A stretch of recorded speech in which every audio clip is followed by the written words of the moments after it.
मुद्दा आहे नांदेडमधली प्रेम कहाणी। याच्यामध्ये रियालिटी काहीच नाही आहे दादा। सक्षम नावाचा मुलगा हाही गुन्हेगार होता आणि आचलचे आई वडील भाऊ ते पण गुन्हेगार होते आणि आपण गुन्हेगार लोकांना व्हायरल करत आहे।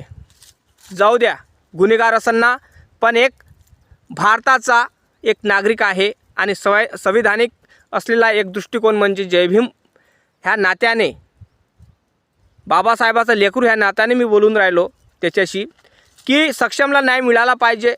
कारण ही मुलगी आचल म्हणत आहे की जय भीमवाला होता म्हणून मारण्यात आलं, तर तिच्या आईवडिलावर ॲट्रॉसिटी लागली पाहिजे आणि ह्या मुलीवर पण ॲट्रॉसिटी लागली पाहिजे। कारण ह्या मुलींच्यामुळं त्या मुलाचा जीव गेला, कळलं का तुम्हाला? ह्या मुलीच्यामुळं।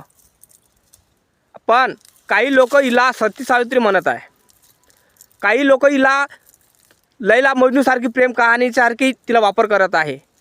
तर माझं भारत सरकारला महाराष्ट्र सरकारला माझं एकच म्हणणं आहे, हिला एखादा कोणता भारतरत्न देऊन द्या, हिला एखादा पुरस्कार देऊन द्या, नाव घोषित करून टाका, दिनेश बुकात नाव लिहून टाका आणि विषय संपून टाका आणि सक्षमच्या घराण्याला न्याय द्या, हे माझं मत आहे।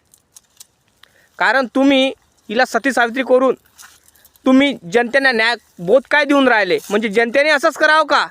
येणारी जे लोबट असतात, प्रेम करणारे मुलं आणि मुलगी असतात, त्यांनी असंच करावं का? अरे हा सोशल मीडियाचा जमाना आहे, कलियुग आहे, 2025 चालून राहिलं, कसे जगून राहिले? आई वडील आपले इग्नोर करत आहे ना, आपल्या लग्नाला बंद येत आहे ना। आई वडील म्हणत आहेत तू लग्न करू नकोस, जय भीमवाला आहे हा, त्याची लग्न करू नकोस। तर सक्षमने एकच म्हणायला लागतं चल माझ्याशी पळून आपण लग्न करूया, मंदिरात करूया, कुठं करूया, झालंच नाही दोघांचं लग्न।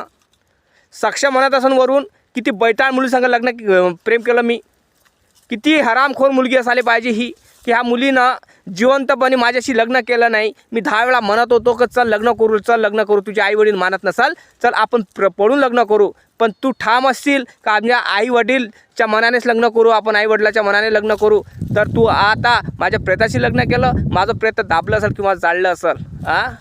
दादा हा सक्षमला न्याय मिळाला नाही, सक्षमनी खरं प्रेम केलं होतं, हिनंच फक्त दिखावा केला। कारण सोशल मीडिया व्हायरल होण्यासाठी लोक प्राण्याशी लग्न करतात, कुत्र्याशी लग्न करतात, मांजराशी लग्न करतात, कोणी तर भगवान श्रीकृष्णाशी लग्न केलं। तर व्हायरल होण्यासाठी मुली आजकाल काही पण करतात। तुम्हाला माहिती आहे बंगालच्या मुलीनं आपल्या प्रायव्हेट व्हिडिओ सोशल मीडियाला व्हायरल करून फेमस झाली ती मुलगी। तर विचार करायची होती गोष्ट आहे दादा, आचल हे सिर्फ फेमस होण्यासाठी सगळं करून झाली, दुसरं काहीच नाही दादा। जय भीम, नमो बुद्धाय।